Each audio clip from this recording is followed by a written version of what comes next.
Достор, кечеки биз обзор кылган алтынга анализибизди карап көрөлүк. Мына трейдинг вьюга кирип туруп, мына XAU дейт, мына золотодо турат, бир күн дейт, мына могул жакта таймфрейм да, то есть убакыт интервал. И биздики мына негизи биздики алтынга тренд глобалдык эле турат. Мына бул болсо өсүп эле баратат, мына өсүп эле баратат. Бул болсо өткөн жумадагы мына могул кызыл свечалар, бул аюулардын свечасы, то есть продавецтер да, мощный продажалар болгондордун белгиси. Бул коррекция да.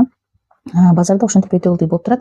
Анан могул жакта зеленая зона, ушул зона покупок да, бай зона. Ушул жактан биз аябай жакшы сонун реакция кетти да, көрүп атабыз. Покупательдер алып атат могул ушул зонадан эмени. Так эми мына 4 сааттыкта деле ошондой эле подтверждение алып атабыз. Ушул жактан сонун мощная реакция покупатель болуп атат и баа кетип атат өйдөгө. Эми биз мына кече күнү биз жасаган прогнозубузду көрөлүк. Мына 15 мүнөт таймфреймге карасак, кече биздин кирген точкабыз мына могул жерде 4700 төрдөн болгон. Азыр белгилеп коеюн. Мына 4700 мына ушул жерлерде.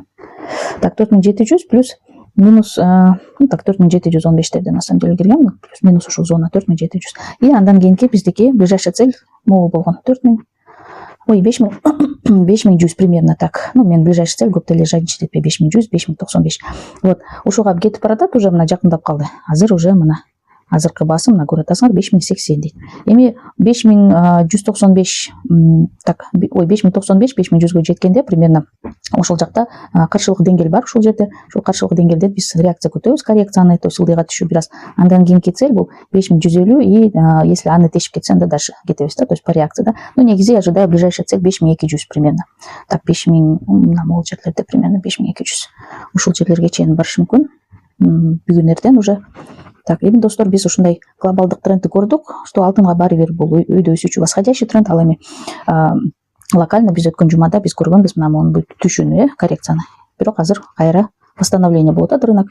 Вот. Алтындын вообще башка инструменттердин жүрүшү ушундай болот, толкун түрүндө да, цикличность деп коет, то есть өйдө ылдый. Бул нормалдуу көрүнүш. Ошондой эмесе достор, эгерде кызыктуу болсо анализдери боюнча, обучение боюнча мага жазсаңыз болот. Сиз менен бөлүшөм өзүмдүн тажрыйбам менен.